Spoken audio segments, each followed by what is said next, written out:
स्वागत है आप सभी का इजी वेंकट चैनल पे। अगर आप इस चैनल पर पहली बार आए हैं तो चैनल को सब्सक्राइब जरूर करें ताकि आने वाले वीडियो का नोटिफिकेशन आप तक पहुंचती रहे।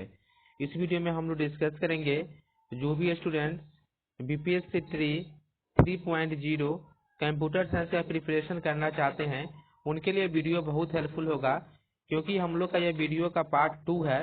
पार्ट 1 में हम लोग स्टैक के बारे में डिस्कस कर चुके हैं, ठीक है। इस वीडियो में हम लोग क्यू के बारे में डिस्कस करेंगे, ठीक है। अगर आप अभी तक स्टैक वाला वीडियो नहीं देखे हैं तो पहले वह वीडियो को देख ले, उसके बाद आप अपना क्यू वाला वीडियो स्टार्ट करें, क्योंकि स्टैक से रिलेटेड हम लोग सारा कंसेप्ट पढ़ चुके हैं जो आपका एग्जामिनेशन ओरिएंटेड है। आपको 1 से 2 मार्क्स का क्वेश्चन जो आपको सिर्फ स्टैक से देखने को मिल सकता है। इस बार भी जो आपका जो ट्री 2.0 हुआ है इसमें से आपका 2 से 3 क्वेश्चन आपका सिर्फ स्टैक का था, एक कन्वर्जन था और 1 से 2 आपका जो था वह कंसेप्ट बेस्ड था, वो हम डिस्कस कर चुके हैं। और इस वीडियो में हम लोग क्यू के बारे में डिस्कस करेंगे, यह भी आपका इंपॉर्टेंट है।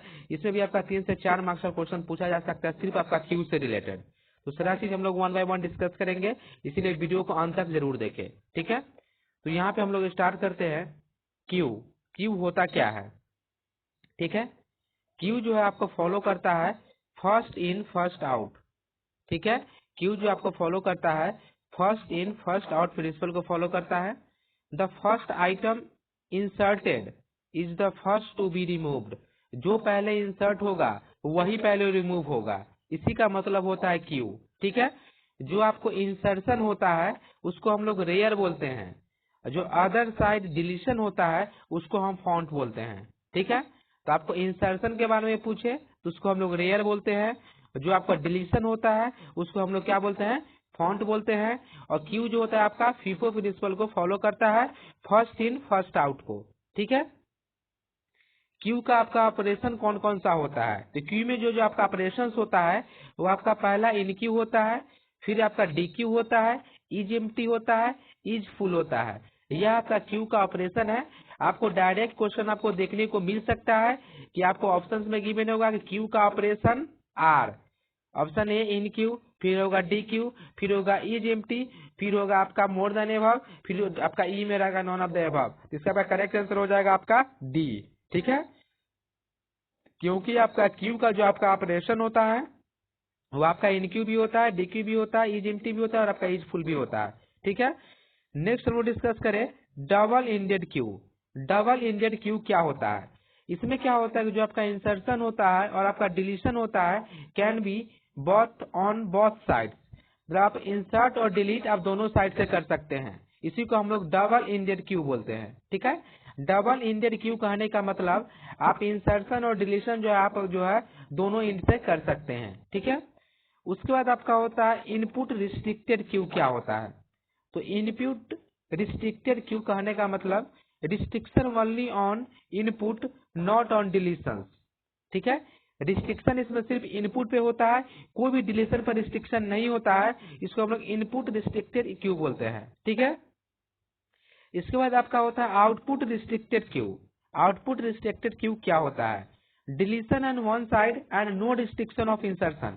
इसमें इंसर्शन में कोई भी रिस्ट्रिक्शन नहीं है, सिर्फ आपका डिलीशन जो होगा आपका एक साइड से ही होगा, इसको हम लोग आउटपुट रिस्ट्रिक्टेड क्यू बोलते हैं, ठीक है। उसके बाद आपका आता है प्रायोरिटी क्यू। कि प्रायोरिटी क्यू क्या होता है, इसमें क्या होता है कि असेंडिंग प्रायोरिटी क्यू और डिसेंडिंग प्रायोरिटी क्यू दो तरह का आपका प्रायोरिटी क्यू होता है। एक आपका असेंडिंग प्रायोरिटी क्यू होता है और दूसरा आपका क्या होता है, डिसेंडिंग प्रायोरिटी क्यू होता है, ठीक है। यह आपको पीजीटी में का जो आपका एग्जामिनेशन होता है केवीएस का, उसमें आपको पूछा गया था कि क्यू को जब हम लोग इम्प्लीमेंट करते हैं उसमें कितना स्टैक का जरूरत पड़ता है। तो यहाँ पे आप देखिए कि एक Q can be implemented using 2 stacks. Q को हम लोग 2 स्टैक से इम्प्लीमेंट करते हैं। यह बहुत ही इंपॉर्टेंट पॉइंट है कि क्यू को हम लोग कितने स्टैक से इम्प्लीमेंट कर सकते हैं, तो क्यू को हम लोग 2 स्टैक से इम्प्लीमेंट करते हैं। यह बहुत ही इंपॉर्टेंट, ये सारा पॉइंट है आपका क्यू से रिलेटेड, आपको डायरेक्ट एग्जामिनेशन में क्वेश्चन देखने को मिल सकता है, ठीक है। इसके बाद हम लोग यहाँ पे नेक्स्ट देखें कि जो इन क्यू ऑपरेशन होता है क्यू में, आप यहाँ पे देख सकते हैं ओवरफ्लो के लिए क्या होता है, तो फॉन्ट इक्वल टू 00 और रेयर इक्वल टू n-1 और रेयर इक्वल टू फॉन्ट -1। ये तब होगा तब प्रिंट ओवरफ्लो हो जाएगा, ठीक है। ओवरफ्लो प्रिंट कब होता है, जब आपका रेयर जो है आपका वो आपका इक्वल टू आपका क्या हो जाए, n-1 हो जाए, ठीक है, या rear equal to font n-1 हो जाए, तब आपका क्या होता है, प्रिंट ओवरफ्लो हो जाता है, ठीक है। इसके बाद हम लोग नेक्स्ट डिस्कस करें, जब front equal to -1 rear equal to n-1 होता है तो आपका अंडरफ्लो हो जाता है, ठीक है। अंडरफ्लो का कंडीशन यहाँ पे आप देख सकते हैं, DQ ऑपरेशन ऑन क्यू। इसमें क्या होता है, जब आपका फॉन्ट जो होता है आपका इक्वल टू -1 होता है तो प्रिंट कर देता है आपका अंडरफ्लो को, ठीक है। ये आपका बहुत ही इंपॉर्टेंट जो है वो डायरेक्ट फॉर्मूला आपको देखने को मिल सकता है एग्जामिनेशन में, आपका हाई लेवल होगा, ठीक है। अब अगर आपका moderate to high question set होता है तो आपको यह सब क्वेश्चन पूछने को देखने को मिल सकता है, ठीक है। इसके बाद हम लोग यहाँ पे नेक्स्ट डिस्कस करें कि एप्लीकेशन क्या होता है आपका क्यू का, ठीक है। तो पहला एप्लीकेशन भी आपका बहुत ही इंपॉर्टेंट है क्यू का। तो यहाँ पे पहले इसको हम लोग मल्टी प्रोग्रामिंग में यूज करते हैं, ठीक है। मल्टी प्रोग्रामिंग होता है, इसमें हम लोग क्यू का यूज करते हैं। उसके बाद आपका होता है रिसोर्स शेयरिंग। उसके बाद आपका होता है BFS में भी आपका जो है क्यू का हम लोग यूज करते हैं, ठीक है। और DFS में हम लोग कैसे इसका यूज करते हैं, स्टैक का यूज करते हैं, ठीक है।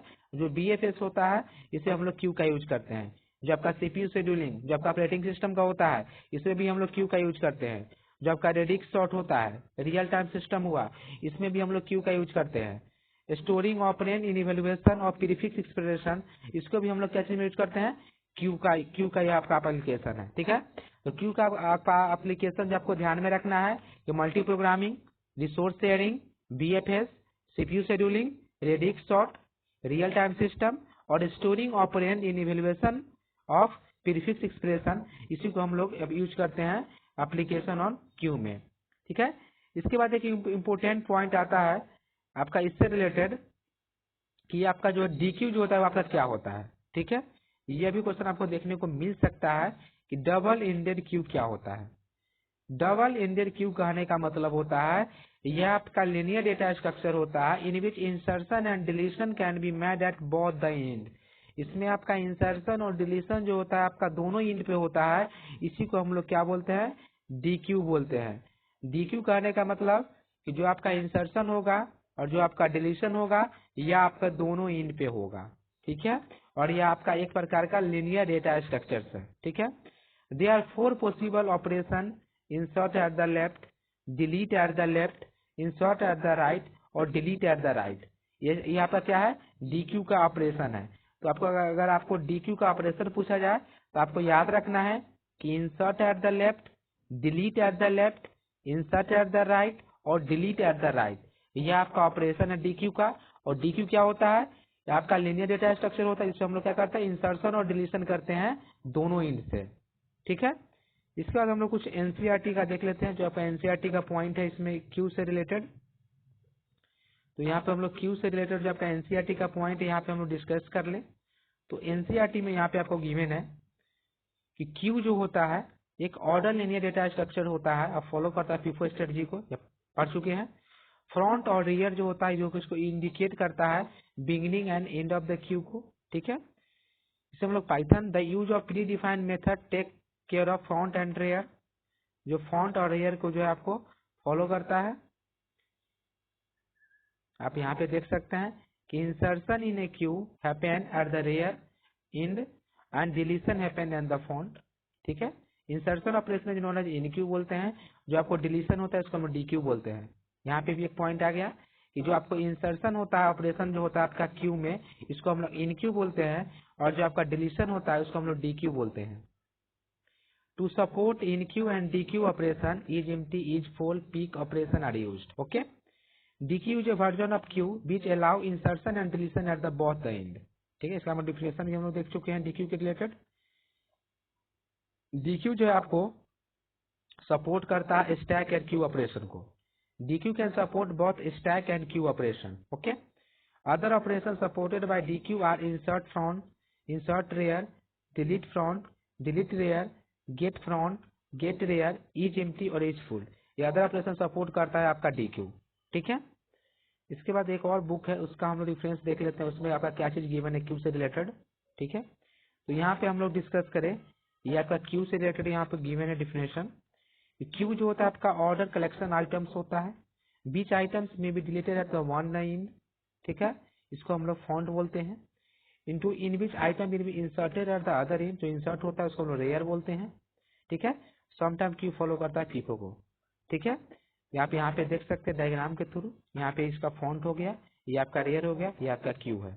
यहाँ पे हम लोग क्यू से रिलेटेड जो है सारा कॉन्सेप्ट डिस्कस कर लिए, उसमें क्या होता है, क्या ऑपरेशन होता है, क्यू का एप्लीकेशन क्या है, क्यू में कौन कौन सा जो आपका इन क्यू क्या होता है, डी क्यू क्या होता है, सारा इसका टाइप्स होता है क्यू का, वो डिस्कस कर लिए। ठीक है, अगर आपको बीपीएससी 3.0 एग्जामिनेशन से रिलेटेड कोई भी डाउट है तो आप कमेंट करके पूछ सकते हैं। अगर यह वीडियो आपको अच्छा लगे तो चैनल को सब्सक्राइब जरूर करें। Thank you for watching.